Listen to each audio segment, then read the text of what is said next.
শেখ হাসিনা জানুয়ারিতে দেশে ফিরছেন। গুজব নাকি সত্যি? ভাইরাল ভিডিওর পেছনে লুকানো রহস্য, শেখ হাসিনা কি জানুয়ারিতে দেশে ফিরছেন?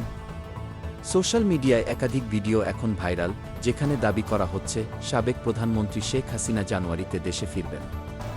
পুরো দেশের মানুষের মধ্যে এক অদ্ভুত উত্তেজনা ছড়িয়ে পড়েছে। তবে প্রশ্নটা হলো, এই ভিডিও কি আসল, নাকি এটি শুধুমাত্র একটি মিথ্যে গুজব? আসুন জানি আসল সত্য। ভিডিওতে বলা হয়েছে শেখ হাসিনা জানুয়ারিতে দেশে ফিরবেন এবং তিনি বলেছেন, আজীবনের জন্য আমি দেশ ছেড়ে যাব না। এই দারুণ চাঞ্চল্যকর দাবিতে পুরো দেশ একেবারে কেঁপে উঠেছে। কিন্তু যখন রিউমার স্ক্যানার তথ্য যাচাই করেছে, তখন জানা গেছে এই ভিডিও আসলে পুরনো এবং এর বর্তমান ঘটনার সঙ্গে কোনো সম্পর্ক নেই।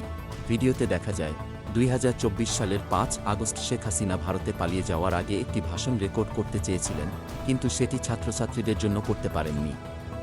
পরে ভারতে গিয়ে 6 আগস্ট তিনি একটি ভিডিও বার্তা শেয়ার করেন, যেখানে তিনি বলেন, সাময়িক সময়ের জন্য আমি দেশ ছেড়েছি, আজীবনের জন্য নয়।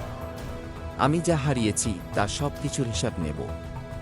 এটি আমার বাবার দেশ, এটি আমার হাতে গড়া বাংলাদেশ। আমি কখনো এভাবে ছেড়ে দেব না।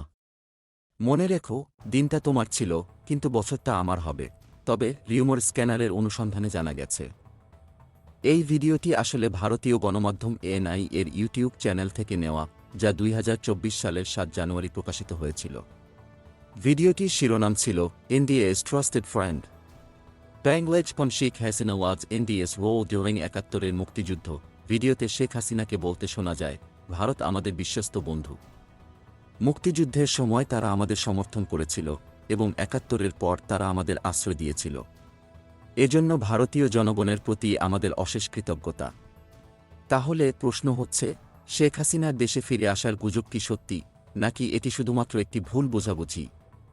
ভাইরাল ভিডিওটির পেছনে কি আসল সত্য লুকানো আছে, নাকি এটি পুরনো ফুটেজের ভুল ব্যাখ্যা?